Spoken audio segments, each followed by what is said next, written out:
"You're useless as a manager. You're a regular employee starting today," John Smith Jr., the second-generation president, told my husband Thomas. Thomas has been working hard ever since the time of the previous president. I have seen all his efforts. How can I stay silent when my beloved Thomas is being treated so unfairly? My name is Nancy, a 48-year-old housewife who has been married to Thomas for 20 years. Thomas, my same-age spouse, is almost in his 50s but is still a dedicated salesman, selling construction tools primarily to businesses. Recently, with the rise of do-it-yourself enthusiasts, we have even started getting offers from companies we never dealt with before. Thomas always says he can sell because he truly believes in our products. His pride was once being the top salesman, though he stepped back a bit due to age, letting younger colleagues take the lead. He is still busy now, mostly with desk work as a sales manager. Sometimes he continues working at home. It looks tough, but I love seeing him so lively and enjoying his work. Even after 20 years of marriage, my love for Thomas is still fiery. I always greet him with a smile to lighten his load, making our home a peaceful haven. I too strive to do my best for Thomas. Lately, though, he seemed down, lost in thought, or sighing deeply. When I asked, "What's wrong?" he just looked distant and worried. I wondered if he was having an affair at his age, but then one day, Thomas quietly said, "Maybe I should quit my job." "What?" I asked. "Why?" It turns out he's not enjoying work anymore. The reason? A change in the company's direction since John Smith Jr. took over as president. The previous president was more laid back, letting us do our thing. He used to say, "Do what you like. The one who enjoys their work wins." That freedom is what made the employees thrive and boosted the company's performance. But John Smith Jr. seems different. He says there is no future for the company if you just do whatever you like under his dad. "Follow my orders and we'll definitely succeed," Thomas recounted about John Smith Jr. It seems John Smith Jr. is unsatisfied unless everything goes his way. In the end, he says it's because I'm old and out of touch that I give such sales directions. He told me to stick to desk work and handed over my longtime clients to the younger staff, even though those clients insisted on having me. He sighed again deeply. The company is completely different from what it was under the previous president. "Oh, I really want to quit." Thomas spoke these words. But quitting wasn't simple. His livelihood was at stake, and he was at an age where job changes aren't easy. Being a salaryman is tough. Facing a dejected Thomas, I found myself at a loss for words. Thomas wanted to quit but felt obliged to keep going because of the kindness shown by the previous president. But then something happened. Thomas came home much later than usual that day with no contact, making me worried. When he finally arrived late at night, I was speechless at the sight of him. His face was ashen, and he looked like he could collapse at any moment. "What happened?" I exclaimed. "John Smith Jr. made a mistake and caused a huge loss for the company," he said. "What?" I learned that the president himself had taken over a major deal from the sales department. He probably wanted to maintain his dignity as president by handling it personally, but he somehow caused a problem. He was demonstrating a new tool. "See it in action at a construction site," he said, and went into a big house being built. Then, while using the tool himself— "Wait, he used it himself, not the craftsman?" I asked. "He was showing how to use it, and somehow he destroyed a central pillar. How could that even happen?" I was shocked. "I wish I knew," he replied. "Construction had to start over, and our company had to compensate. The client was furious. We agreed to compensate, but the client's president was still furious. To appease him, we arranged a meeting, and then what? A drunk John Smith Jr. pulled off the client's president's hairpiece." "What? He pulled out the hair? Does that mean it was a hairpiece?" "Really, yes." "Calling him bald and all?" Thomas nodded, nearly in tears. Later, I went to apologize. "But that's the president's job. Why did you go?" "I had been dealing with them from the start. It was always my client." "Even if it was your client, the president took over, right? And he's the one who was rude. Why should you apologize?" "I agree, but the president said, 'It was your client, so you go.'" I had no choice. When I apologized, they just got angrier that the president didn't come. That's expected, I said. Eventually, the deal was called off. I see. And the president blamed me today, lecturing me for hours. Why? That makes no sense. Thomas's boss, John Smith Jr., was unbelievable. A lengthy lecture until late at night for his own mistake? Unthinkable. Incredible. Seeing Thomas so exhausted, my anger towards John Smith Jr. surged. It was heartbreaking to see Thomas so down. I gently placed my hand on Thomas's back. Thomas, it's okay to quit that company. We might earn less, but we can find something else. I'm here too. I only work part-time now, but I could go full-time. Thanks, but I keep thinking about the previous president. It's not the same company anymore, Thomas. You'll be crushed by it. Yeah, you're right. Thomas still seemed hesitant, but then an unavoidable situation arose. The former president, who had handed over the company to his son due to worsening chronic illness, passed away. Despite the care, he died in the hospital. Many employees, it seemed, cried at the funeral. Thomas must have wept too. When he returned from the funeral, his eyes were bloodshot, but his expression conveyed more despair than sadness. Apparently, there was a speech by the representative at the funeral. John Smith Jr., the son, declared, "A company with Dad's outdated ideas has no future. I've been under surveillance until now, but I'm going to do things my way from here on. The incompetent will be ruthlessly cut off, so be prepared." Everyone there probably thought, then you should be the one to leave. After all, the most useless and ineffective person in the company is John Smith Jr.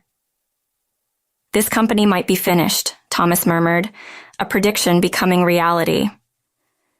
One day, Thomas came home and collapsed at the entrance, whispering, "It's over." I managed to get him to the living room and gave him some warm tea. After calming down a bit, he shared his story. "I've been demoted." What? Why? Thomas was the head of the sales department, the most experienced in the department. He had the most clients. Though John Smith Jr. had taken away his direct responsibilities, Thomas still advised and supported his subordinates. He would step in and ensure deals went smoothly. And now, a demotion? Demoted? You mean no longer a manager, like a section chief? No, it's worse than that. I've been made a regular employee. What? John Smith Jr. said, "Someone useless like you doesn't need a manager's title. You're just a regular employee from today." What? And he's cut my salary saying, "Be thankful you're even employed." That's outrageous. He keeps saying I'm no better than a guy with a hairpiece, that he with a full head of hair is more competent. It's all nonsense. He's still going on about the hairpiece? Ridiculous. Your hair is real, Thomas, and you have a full head of hair. I was even accused of having suspiciously too much hair. Thomas broke down in tears. What a fool saying such things to my husband. Let me tell you, even if Thomas's hair thins or falls out, my love for him will continue. Maybe it's you who's worried about your thinning hair, isn't it? Actually, I've been enduring constant snide remarks every day. I've reached my limit, Thomas said, sniffing. He explained that whenever he went to the office, the president would come up to him with commands like, "Must be nice for you just looking at a computer all day," or, "What's this client? This is a waste. Stop dealing with them immediately," or, "Can't even do that? You're useless." It seems he's prone to making such offensive remarks. That's definitely a problem, I exclaimed. It seemed like something worth suing over. If it's that frequent, why not record it? It sounds like evidence could be easily gathered. But Thomas slowly shook his head. Suing would be easy, but thinking about what happens afterwards, if the company were to fail, it would be a disservice to the former president and the other employees. They're all good people. The former president, despite having passed away, was still someone Thomas felt indebted to, and his colleagues with whom he had shared many ups and downs. Even with John Smith Jr.'s incompetence and tyranny, Thomas's concern for the company was exactly why I fell for him. But still, I couldn't contain my raging anger. Thomas leaving for work every day with a pale face, losing his appetite amidst constant sighs, no longer showing that lovely smile he once had. What could I do for him? These thoughts were running through my mind when I was looking at the newspaper. "Oh, isn't this... Hey, Thomas, This is the company next to yours, right? I called out to Thomas, who was sprawled listlessly on the sofa. Slowly sitting up, Thomas looked where I was pointing. The article featured a rival company located next to his, rapidly growing under the leadership of a young and talented president. The area where Thomas's company was located had numerous firms in the same industry, like a financial district. It might seem odd for rivals to be so close, but there were surely reasons beyond my understanding. The company, led by a young and dynamic president, appeared to be rapidly growing. The moment I searched for it on my mobile phone and saw it. Hey, Thomas, the company next door seems nice, doesn't it? Huh? Thomas looked puzzled, but I just smiled back at him. Thomas wrote a resignation letter. It wasn't a letter requesting to resign. If he asked to be let go, knowing that president, he might face harassment. That's why I suggested he simply announce his resignation. Thomas had prepared his handover documents perfectly, regardless of whether John Smith Jr. would look at them or not. John Smith Jr., upon seeing the resignation letter, apparently smirked nastily and said, "Oh, really? Finally, the incompetent one is leaving. That's a relief." If he truly believed Thomas was holding the company back, his judgment was indeed questionable. Months had passed since Thomas successfully switched jobs. Though initially reluctant, he gradually became more energetic, and it seemed like he was starting to enjoy his days. Seeing Thomas smile again made me happy too.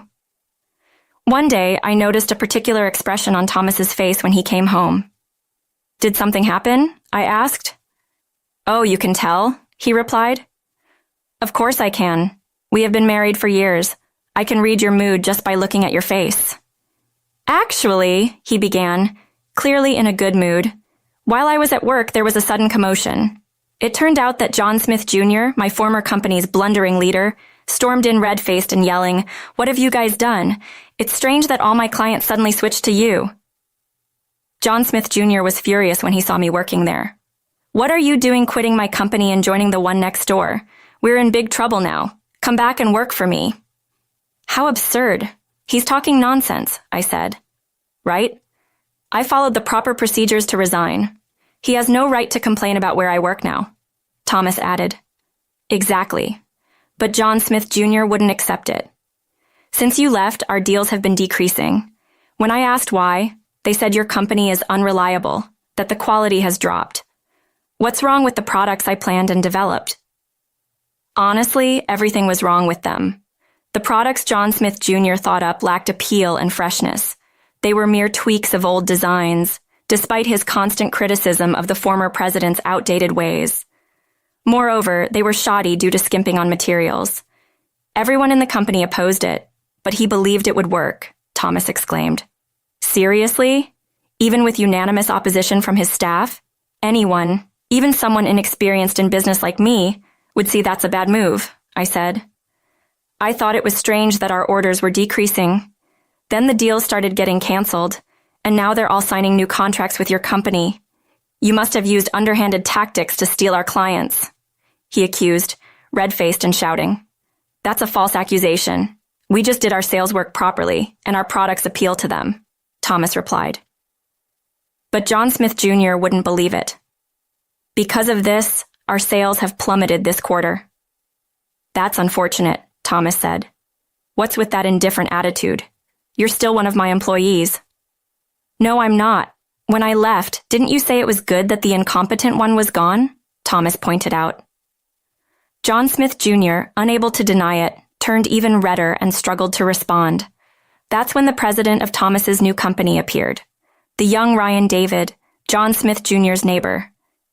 "Is this the neighbor? What seems to be the problem?" he asked.